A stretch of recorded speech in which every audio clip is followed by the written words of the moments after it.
So season 3 was something. Hey everyone, my name is Cheyenne and I'm an Asian American adoptee and expat living in Brazil. I post new videos about race, feminism, and pop culture every Tuesday and Friday, so if you're into that, please subscribe and ring the bell. So today's video is going to be about Carmen Sandiego season 3, so if you haven't seen it already, please go and do so because this video of course will have spoilers. So part 1. Only 5 episodes. So season 3 of Carmen Sandiego only had 5 episodes, whereas the other 2 seasons had 9 and 10 episodes respectively. And these other 5 episodes aren't even longer to compensate for the lack of episodes, and I tried looking into this and figure out the reason why this happened, but I didn't really find anything. To me, it seems as though they dropped these 5 episodes now in order for the show to stay relevant in people's minds, and maybe they'll drop 5 more episodes later that will also be part of season 3. But it looks, as of now, that season 3 only has 5 episodes. And that's fine. I was just really surprised that there was just 5 episodes because the seasons usually have more, and also, honestly, very little happens this season. So part 2, what is season 3 about? So season 2 left off on a cliffhanger because we discovered the history of Carmen's parentage and that her mother is still alive. So in season 3, I was assuming that we were going to find Carmen's birth mother, and the season does start out that way. Carmen goes on a hunt to find her birth mother, and it leads her to this luchadora in Mexico named Lupe Peligro, but she turns out not to be her mom. She then goes to Mexico City and discovers a girl named Sonia, who's a young orphaned thief working with Marta, a vile recruiter. Marta looks enough like Carmen Sandiego that she could be her mother, but it's never revealed. Carmen then convinces Sonia to not lead a life of crime, and Sonia decides to go off on her own, returning items she's stolen and being kind of like a proto-Carmen Sandiego. Then in episode 3, The Haunted Bayou Caper, arguably the best episode of the season, Carmen and her team get derailed because Vile is up to no good and she needs to stop them. They go to New Orleans to the home of the Crawfish King, a famous Creole chef from New Orleans. Vile wants to steal the Crawfish King's charity money, and Carmen stops them from stealing that, as well as his great-grandmama's crawfish recipe. The quest to find Carmen's mother continues to be derailed not only in this episode, but in the next 2 episodes of the season when they're in Venice and London. The climax of this season is when Carmen finally puts Roundabout behind bars. Roundabout is the show's most realistic villain, as he's a corrupt government official who helps Vile get out of shit. But the problem with capturing Roundabout and that being the climax of the season or the culmination of the season is that that wasn't Carmen's goal from the outset. Her goal was to find her birth mother, and that's totally abandoned mid-season. The last scene shows Team Red all together and Shadow-san saying to Carmen, "One day the world will know who you are." And it's like, okay, was that part of Carmen's quest or goal or personal growth moment? Like, is next season going to be Carmen showing her face to the world? Carmen wanting credit for her good deeds never seemed to be like a motivation for her, not even in this season. So that line kind of comes out of nowhere. And they don't even go back to her family or finding her birth mother in the last episode. Like, it's not even brought up. And then the season ends on a cliffhanger about Crackle/Gray/Graham, as he wasn't in this season, and it seems as though Acme is going to call him into play to suss Carmen out. And of course, that's fine, but what about finding Carmen's birth mother? Like, I guess they could weave it in later seasons and episodes, but in this season, season 3, there was almost no status quo change. I thought that they were going to take Sonia in, or at least discover that Carmen's mom does truly exist and what her identity is, but none of that happens. However, we do get some changes. For example, Julia leaves the show.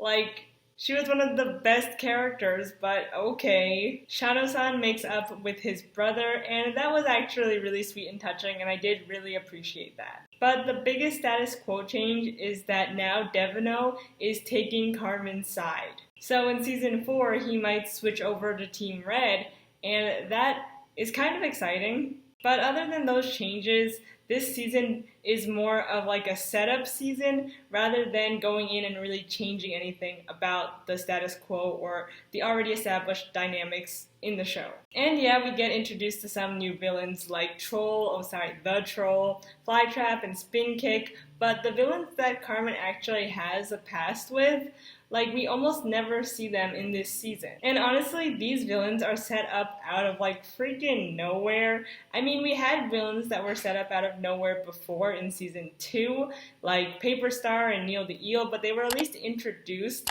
by their favorite vile professors. Like, these just kind of appear and that's it. The Troll, I think, is Dr. Bellum's favorite student, and the other two, Flytrap and Spin Kick, are Professor Brunt's faves, but they really never pose a threat to Carmen or are her equal because I think that they're newly graduated from Vile or they're still students. It's weird. I do want to say that I'm really glad they expanded on Roundabout's character because we did see him a little bit in season 2, so I do appreciate that. I do think he was set up well, but the other kind of side villains that Carmen faces on a daily basis were just kind of like meh. And even when the show seems to be going in the direction of a big status quo change, when Carmen is almost in Vile's clutches, it turns out that Team Red was never in any danger at all. And it is, of course, really satisfying when Carmen gets away every time, but this season either needed to higher the stakes or have a big game changer by the end of the season, and we never really got that. I thought at least Jules was going to join them this season, but I guess they're saving it for next season. And of course, the setup of Graham will lead to higher stakes next season. But as for season 3, nothing really changes. Again, it's all set up. So part 3, representation. So in season 3, they do make a bigger push to have more good characters of color that are on the good side. So it makes me think that the creators of the show were at least kind of hip to the criticism about that. For example, in the Luchadora Tango caper, we meet a luchadora, Lupe Peligro, who may or may not be Carmen's mom, but we find out that she isn't. And she's a darker skinned Latina, so that's really cool to see. We also see Sonia, who is a darker skinned Latina woman as well, and she turns good, and hopefully she will have a bigger part in season 4. There's also the Crawfish King, who is the first African American character of note in Carmen Sandiego, so again, that's really awesome. 3 out of the 5 episodes this season focus on good guys of color, so I was really happy about that, and Carmen Sandiego in general just tends to focus on non-white characters, so I really like that about the show. They also introduced 2 new Asian villains, or maybe even 3. Like, is Roundabout Asian? It says on the fan wiki that he looks Asian, but it has not been confirmed. So they do introduce 2 new Asian villains who I know are Asian, visibly Asian at least. Roundabout is visibly Asian, but we won't get into that because I think he has, like, blue eyes. I don't know. I'm not here to say who's Asian and who's not Asian in Carmen Sandiego. What I do know is that there are 2 new Asian villains who look visibly Asian, and they are the Troll and Spin Kick, who is voiced by Dante Bosco. So that's interesting. Roundabout is also voiced by a white guy, so there's that. If you think Roundabout is Asian, please leave a comment down below.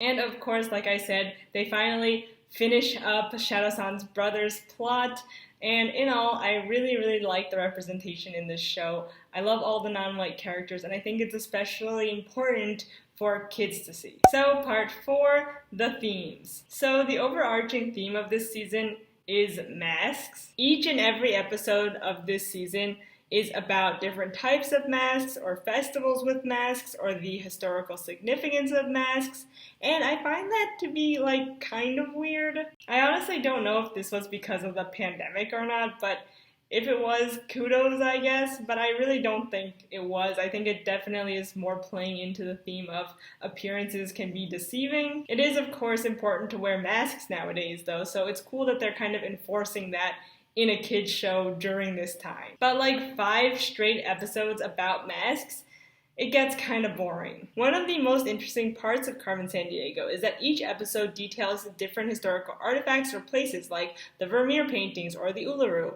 But this season is just about masks? Like, whose idea was this? To make an entire season about masks. Another continuing theme, of course, is that of identity and appearances. One theme established very early on in season 1 of the show is that appearances can be deceiving, that the good guys don't always look good and the bad guys don't always look bad. And this is, of course, especially important today when we know how corrupt our government really is, and of course the bias in the police force as well as medical institutions. So in Carmen Sandiego, the thieves, or Team Red, are the good guys, while the law enforcement are the villains, such as Acme and Roundabout, a government official who's actually in cahoots with Vile.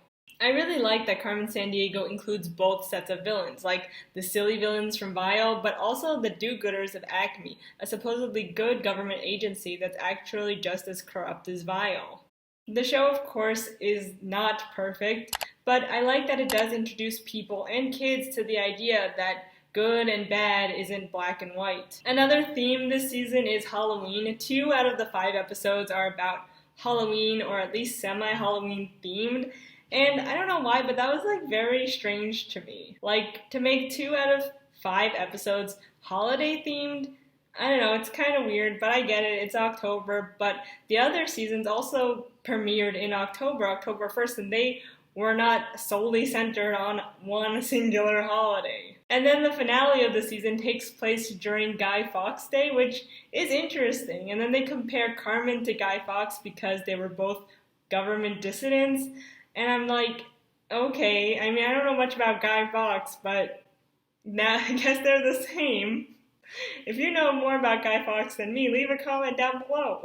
I do like the ending, though, the V for Vendetta style ending that they choose to do, where Carmen is everywhere. In all, I think Carmen Sandiego is a really clever show, and they're not afraid to take risks. Season 2 had the most game changers as they blew up Vile Island, Shadow-san's past was revealed, and we learned the history and truth about Carmen's parents. But unfortunately, Season 3 just seemed to be like a placeholder to hold our interest until next year, and for what it is, it was fine, but it's definitely not a game changer. So, the conclusion. Overall, Season 3 was underwhelming.